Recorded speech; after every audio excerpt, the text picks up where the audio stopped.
Hello students आज मैं discuss करूंगा प्रोबेबिलिटी के बारे में। और प्रोबेबिलिटी में भी जिस टॉपिक के बारे में मैं डिस्कस करूंगा ये हमारा प्रोबेबिलिटी में सबसे इम्पोर्टेंट और सबसे इंटरेस्टिंग टॉपिक है। आज मैं डिस्कस करूंगा कार्ड्स के बारे में। हमारे पास टोटल कार्ड्स हैं, क्योंकि देखो प्रोबेबिलिटी कार्ड के क्वेश्चन की प्रोबेबिलिटी आप तभी कर पाओगे जब आपको कार्ड के बारे में पता होगा।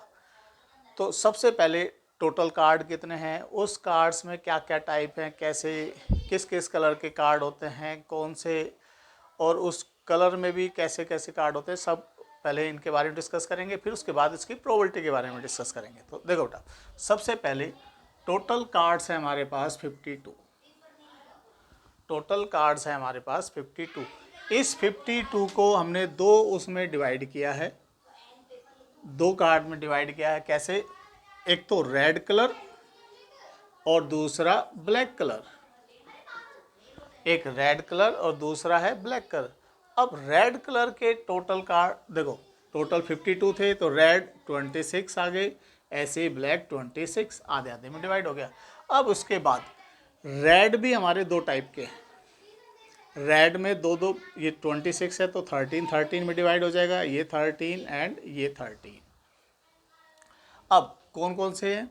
तो ये होता है एक तो हार्ट और एक होता है डायमंड।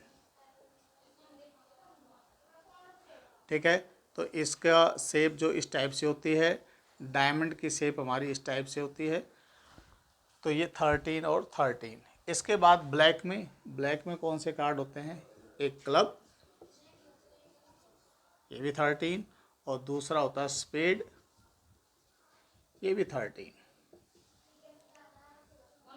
अब देखो, सबसे पहले जो हमारी प्रोबेबिलिटी बनेगी, सबसे पहले प्रोबेबिलिटी बनेगी हमारी, तो वो क्या बनेगी कि ब्लैक की प्रोबेबिलिटी क्या है? तो 26/52। रेड की प्रोबेबिलिटी क्या है? 26/52। डायमंड की प्रोबेबिलिटी क्या है? 13 क्लब की प्रोबेबिलिटी क्या है? 13/52। ऐसे स्पेड की तो एक तो कुछ पार्टी होगी। इसके बाद देखो, जो हमारे पास कार्ड होते हैं उसमें ace 2 3 4 5 6 7 8 9 10, jack, queen and king, ये कार्ड होते हैं हमारे पास।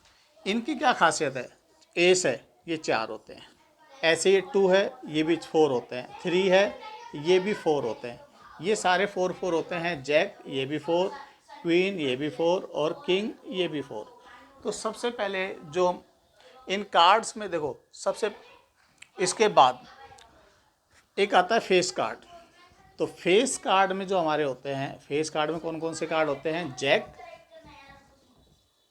Queen and king.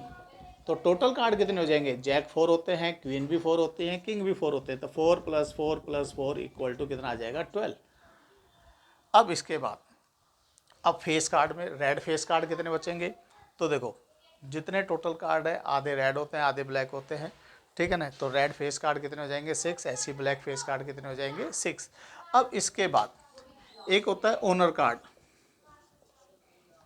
Owner card, तो ओनर कार्ड्स में जो हमारा नंबर आता है वो आता है 10, जैक,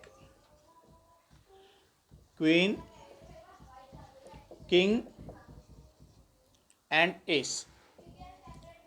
तो टोटल कितने आ जाएंगे? 20। टोटल कार्ड कितने आ जाएंगे? 20। तो हमारे ओनर कार्ड कितने हो जाते हैं? 20। अब 20 में अगर हम रेड कार्ड पूछे या ब्लैक कार्ड का पूछे तो उसकी प्रोबेबिलिटी हम बता सकते हैं। अब इसके बाद एक होता है नेव कार्ड, KNAV, नेव। इस नेव को हम जैक ही बोलते हैं। तो ये कितना होते हैं? 4। तो नेव की प्रोबेबिलिटी क्या हो जाएगी? 4/52। अब बाकी कोई भी कार्ड है, जैसे मैं जैक के बारे में कह रहा हूँ। जैक, इस जैक में क्या क्या कार्ड होते हैं?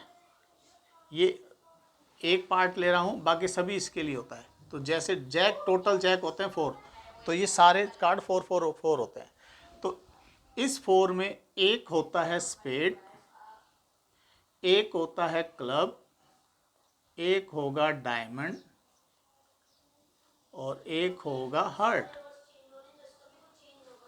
तो इसका मतलब कोई भी कार्ड जैसे एस है तो उसमें एक हार्ट होगा, एक डायमंड होगा, एक क्लब होगा, एक स्पेड होगा। तो अगर मैं कहता हूँ रेड एस, रेड एस, तो रेड एस में एस, टोटल एस कितने हैं 4, जिसमें 2 रेड होते हैं 2 ब्लैक होते हैं। तो रेड एस की क्या प्रोबेबिलिटी हो जाएगी 2/52। अब इसके बाद देखो कुछ और या जो भी उसके बारे में बात करते हैं। मैं बात कर रहा हूँ पहले किंग कि किंग की प्रोबेबिलिटी क्या है, प्रोबेबिलिटी ऑफ किंग। तो सबसे पहले आपने किंग देखना है, कितने किंग होते हैं 4। तो किंग की प्रोबेबिलिटी कितनी हो जाएगी 4/52, 4/52। अगर मैं कहता हूं प्रोबेबिलिटी ऑफ नॉट क्वीन,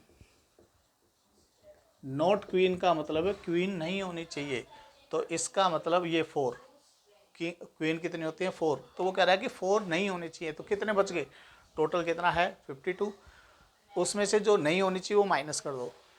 तो एक तो तरीका है 52 में से ये 4 माइनस कर लो, तो ये कितना आ जाएगा 48/52, कट करके क्या आ गया 12/13। दूसरा तरीका क्या है, आपने क्वीन की प्रोबेबिलिटी निकालनी है। तो क्वीन की प्रोबेबिलिटी कितनी हो जाएगी 4/52, कट करके कितना आ गया 1/13। क्योंकि हमें निकालना है नॉट क्वीन, तो बार का साइन लगा दिया, तो नॉट में 1 में से माइनस कर दो, तो 12/13। तो कभी भी आपको किसी भी नंबर की प्रोबेबिलिटी दे रखी है, उसके नोट की प्रोबेबिलिटी निकालनी है, तो 1 में से हम माइनस कर सकते हैं। अब इसके बाद मैं आता हूँ, तो ये हो गया। अब देखो नेक्स्ट मैं कह रहा हूँ किंग और स्पेड, प्रोबेबिलिटी ऑफ किंग और स्पेड। तो बेटा देखो किंग और स्पेड, तो आपने सबसे पहले स्पेड देखना है। स्पेड कितने हैं, स्पेड हमारे पास कितने हैं 13, तो मैंने लिखा 13 प्लस, और आ जाए तो प्लस का साइन, प्लस किंग कितने हैं 4। तो आपने 4 के 4 ऐड नहीं करने हैं, क्या करना है इन 4 किंग में से एक किंग तो यहाँ स्पेड में जा चुका है, एक किंग तो स्पेड में जा चुका है, तो वो तो हम पहले से ले चुके हैं। तो किंग कितने बचे 3, तो ये आ गया 3, कितना आ गया 16।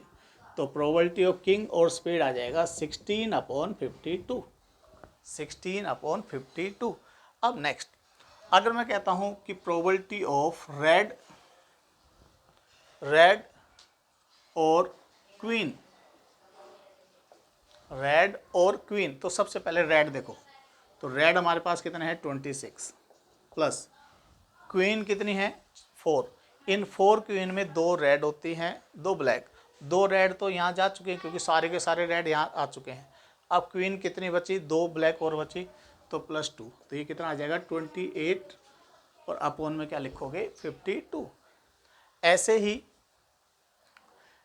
ही अगर मैं कहता हूँ probability of king and black,